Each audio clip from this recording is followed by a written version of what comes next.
Evet, 31 Ocak 2021 Başçiftlik Kayak Merkezi. Başçiftliğin usta kayakçıları. Haydi bismillah.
Hep düşmüşler burada.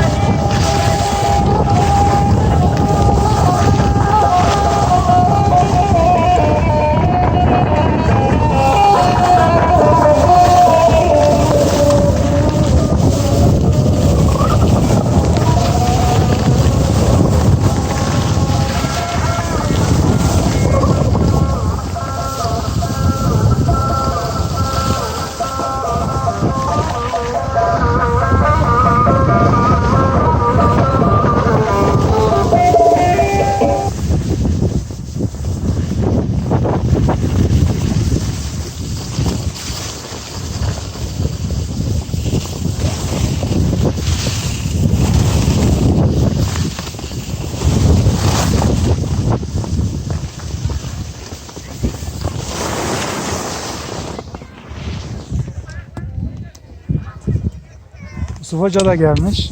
Ne diyorsunuz? Kolay Çok gelsin. şükür hocam. Hocam ne var ne yok. Allah'a şükür. Devir teslim mi? He? Devir teslim mi? Bir tur daha yapacaklarmış. Yapsınlar. Bayağı şey yapmış ya.